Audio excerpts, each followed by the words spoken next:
दोस्तों, shark tank India में founders की 5 सबसे बड़ी गलतियां जिनकी वजह से शानदार प्रोडक्ट्स होने के बावजूद उनकी करोड़ों की डील खतरे में पड़ गई। तो चलिए शुरुआत करते हैं सीजन 1 की एक ऐसी पिच से जो अपने यूनिक प्रोडक्ट की वजह से सुर्खियां में आई थी। इसे बेंगलुरु की जयंती भट्टाचार्य अपने साथ शार्क टैंक इंडिया लेकर पहुंची थी। उनका प्रोडक्ट था इंडिया हेम्प एंड कंपनी, जो हेम्प यानी कि भांग के पौधों से बनने वाले super foods, protein powder, trail mix और यहाँ तक कि कुत्ते और बिल्ली के लिए भी प्रोडक्ट्स बनाते थे। फ्रेंड्स, जयंती ने 2019 में इस ब्रांड की शुरुआत की थी। उन्होंने शार्क्स से 50 लाख रुपए के बदले 4% इक्विटी मांगी थी। गाइस, पिच के दौरान सब कुछ ठीक चल रहा था। शार्क्स ने उनके प्रोडक्ट्स टेस्ट किए, बिजनेस के रेवेन्यू पर डिस्कशन हुई जो कि उस समय काफी कम यानी लगभग 27 लाख रुपए के करीब था। I want to give you an offer. Yes. लेकिन तभी जयंती से सबसे बड़ी गलती हो गई। फ्रेंड्स, अश्नीर ग्रोवर के अकॉर्डिंग एक ही ब्रांड से जानवरों और इंसानों के प्रोडक्ट बेचना सही स्ट्रेटेजी नहीं थी। इसीलिए उन्हें ये एक हॉबी बिजनेस जैसा लग रहा था। इस पर जयंती ने गुस्से में कह दिया, क्योंकि मैं एक औरत हूँ इसलिए मुझे ऐसा रिस्पॉन्स मिल रहा है। ये थोड़ा सा हॉबी बिजनेस टाइप ज्यादा लग रहा है मेरे को। Are you saying that because I'm a woman? दोस्तों, ये सुनते ही माहौल पूरी तरह बदल गया। अश्नीर ग्रोवर इस बात पर भड़क गए और साफ कर दिया कि बिजनेस में जेंडर नहीं, सिर्फ नंबर्स मायने रखते हैं। वहीं जो अमन गुप्ता उन्हें ऑफर देने के लिए बिल्कुल तैयार बैठे थे, वे तुरंत पीछे हट गए। लेकिन इन सब के बीच नमिता थापर ने जयंती का सपोर्ट करते हुए उन्हें आगे आकर एक डील ऑफर की। हालांकि जब दोनों साइड से वैल्यूएशन टर्म्स पर बात नहीं बनी तो लास्ट में फाउंडर बिना किसी डील के ही लौट गए। लेकिन फ्रेंड्स, आज 2026 में सिचुएशन ये है कि इस ब्रांड की वेबसाइट चालू जरूर है, पर इनके पास फंड्स और स्टॉक की भारी कमी के कारण ज्यादातर प्रोडक्ट्स सोल्ड आउट ही नजर आते हैं। ओके, अब बात करते हैं भारत के पहले home grown semi permanent hair colour brand paradise की। इसे सिद्धार्थ और यशिका ने मिलकर शुरू किया था। उनका प्रोडक्ट ऐसा हेयर कलर था जो बालों को नुकसान नहीं पहुंचाता और ये यूथ के बीच काफी फेमस हो रहा था। पिच शानदार चल रही थी, रेवेन्यू धमाकेदार था और सभी शार्क्स इस कूल ब्रांड से इम्प्रेस थे। अनुपम मित्तल और विनीता सिंह ने मिलकर इन फाउंडर्स को एक शानदार ऑफर दिया। इसके अलावा अमन गुप्ता और पीयूष बंसल ने भी अपने अपने सोलो ऑफर्स सामने रखे। लेकिन दोस्तों, यहाँ फाउंडर्स ने कर दी एक बड़ी स्ट्रेटेजिक मिस्टेक। सभी शार्क्स के ऑफर्स सुनने के बाद सिद्धार्थ ने यह स्टेटमेंट दिया कि वह विनीता सिंह और अमन गुप्ता के साथ जाना चाहते हैं। इस तरह उसने चालाकी से विनीता को अनुपम मित्तल से अलग करना चाहा और खुलेआम अनुपम मित्तल की डिसरेस्पेक्ट की। एंड यहाँ सबसे हैरान करने वाली बात ये थी कि विनीता सिंह को इस डिसरेस्पेक्टफुल बिहेवियर से जरा भी बुरा नहीं लगा, बल्कि वह अनुपम मित्तल को वहीं छोड़कर खुशी खुशी अमन गुप्ता के साथ उस नई पार्टनरशिप में शामिल हो गई। मंच पर शार्क्स के साथ इस तरह की पॉलिटिक्स खेलने और एक सीनियर शार्क को नजरअंदाज करने के इस रवैये ने मार्केट में इस ब्रांड की एक बेहद नेगेटिव इमेज बना दी। लेकिन असली खेल तो शो के बाद शुरू हुआ। गाइस, जैसा कि शो के दौरान पीयूष बंसल ने बिल्कुल सटीक भविष्यवाणी की थी,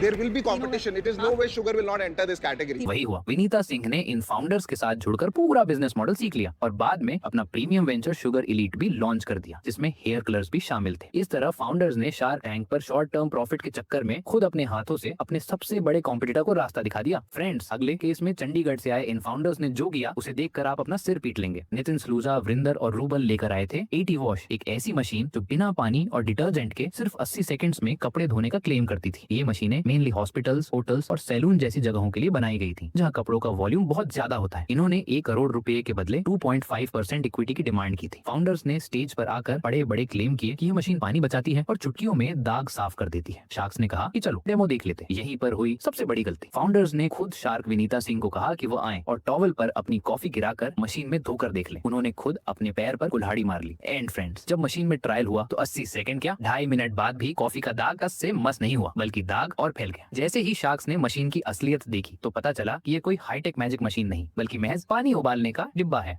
उबला हुआ पानी है, उसको उबाल रहे हो और वो स्टरलाइज हो रहा है और है ही नहीं कुछ। लाइव नेशनल टेलीविजन पर डेमो फेल होने की वजह से सारे शार्क्स ने एक झटके में उन्हें बाहर का रास्ता दिखा दिया। शार्क टैंक पर हुए शर्मनाक डेमो और शार्क्स के सामने हुई इंसल्ट के बाद आज हालात ये हैं कि यह ब्रांड लगभग गायब हो चुका है। सो गाइस, अब बात करते हैं कंफर्टेबल अंडरवियर ब्रांड बमर की, जिसके फाउंडर थे सुलेम मलव लावसी। प्रोडक्ट अब बेहद सॉफ्ट, सस्टेनेबल और स्टाइलिश अंडरवियर जो यूथ को ध्यान में रखकर बनाए गए थे। फाउंडर शार्क टैंक पर 75 लाख रुपए के बदले 4% इक्विटी की डिमांड लेकर आया। कंपनी ने अच्छी ग्रोथ दिखाई थी, पिच भी बहुत बढ़िया चल रही थी और शार्क्स उनके मार्जिन और बिजनेस मॉडल से काफी खुश थे। लेकिन गलती तब हुई जब बातचीत के दौरान फाउंडर ने अपनी पूरी पिच का फोकस सिर्फ अमन गुप्ता और विनीता सिंह पर शिफ्ट कर दिया। एंड अश्नीर ग्रोवर को यह साफ महसूस हो गया कि फाउंडर सिर्फ लाइमलाइट वाले शार्क्स अमन और विनीता के पीछे भाग रहा है और बाकी इन्वेस्टर्स की इज्जत नहीं कर रहा। आप और विनीता वेरी स्पेसिफिकली। इसी बात पर भड़कते हुए अश्नीर ने उन पर अपना वह मशहूर दोगलापन वाला डायलॉग मारा। मैं तेरा दोगलापना उतारता हूँ। एंड उन्हें जमकर खरी खोटी सुनाई। जब माहौल बहुत ज्यादा गर्म हो गया और ऐसा लगा कि पिच पूरी तरह बर्बाद हो जाएगी, तब अमन गुप्ता मसीहा मसीहा बनकर सामने आए और उन्होंने सुले को बचाया। अमन ने बीच बचाव करते हुए अश्नीर की बात का सपोर्ट किया और सुले से कहा, तू हमारी तरफ ही देख रहा है, बाकी शार्क्स की रिस्पेक्ट नहीं कर रहा। अमन के इस स्टेटमेंट पर सुले ने तुरंत अपनी गलती को एक्सेप्ट किया और माना कि अनजाने में उनसे भूल हुई है। दोस्तों, इतने भारी प्रेशर और बेइज्जती के बावजूद सिचुएशन कंट्रोल में आने के बाद नमिता थापर और अमन गुप्ता ने आगे आकर उन्हें एक बेहतरीन डील ऑफर कर दी। 75 लाख रुपए के बदले 6.5% इक्विटी, जिसे फाउंडर ने खुशी खुशी एक्सेप्ट कर लिया। फ्रेंड्स, आज बमर एक बेहद सफल, तेजी से बढ़ने वाला और एक सक्सेसफुल अंडरवियर ब्रांड बन चुका है, जो मार्केट में अपनी मजबूत जगह बना चुका है और मार्केट में टी शर्ट, सॉक्स और कई फैशन प्रोडक्ट्स लॉन्च कर चुका है। और फ्रेंड्स, लिस्ट का आखिरी ब्लेंडर आता है हैमर लाइफस्टाइल का, जो आज एक बहुत बड़ा ब्रांड बन चुका है। लेकिन शार्क टैंक के स्टेज पर उन्होंने एक बहुत बड़ी गलती की थी। इस ब्रांड को रोहित नंदवानी ने शुरू किया था। ये ब्रांड ऑडियो प्रोडक्ट्स और स्मार्ट वॉच बनाता है, लेकिन असली ड्रामा तब शुरू हुआ जब अश्नीर ग्रोवर और अनुपम मित्तल ने मिलकर उनके बिजनेस को वैल्यू देते हुए एक शानदार ऑफर देने की कोशिश की। इसके बावजूद फाउंडर ने अपनी जिद नहीं छोड़ी और वह सिर्फ और सिर्फ अमन गुप्ता के पीछे भागा जा रहा था। अश्नीर ग्रोवर ने उसे साफ साफ चेतावनी दी कि अमन तुम्हारी कंपनी खा जाएगा, लेकिन फाउंडर पर तो जैसे अमन के साथ जाने का भूत सवार था। उसकी इस हरकत से अनुपम मित्तल बेहद नाराज हुए और उन्होंने गुस्सा होकर डील से पीछे हटने का फैसला किया। यहाँ तक कि जब अश्नीर ने उसे सोलो ऑफर दिया और अमन के साथ जाने से मना किया, तब भी फाउंडर ने अश्नीर के सोलो ऑफर को ठुकरा दिया और अंत में अमन गुप्ता का दामन थाम लिया। लेकिन हकीकत ये है कि शो के बाद ये डील फाइनल नहीं हो पाई और फाउंडर ने इन्वेस्टर्स के साथ आगे बढ़ने से इनकार कर दिया। हालांकि डील न होने के बावजूद शार्क टैंक से हुई मार्केटिंग का फायदा इस ब्रांड को ऐसा मिला कि रातों रात इसके प्रोडक्ट्स की तो दोस्तों डिमांड आसमान छूने लगी। आज हैमर अपने दम पर सीधे अमन गुप्ता के ब्रांड बोर्ड को मार्केट में कड़ी टक्कर दे रहा है। को इनमें से सबसे हैरान करने वाली पिच कौन सी लगी, हमें कमेंट करके जरूर बताएं।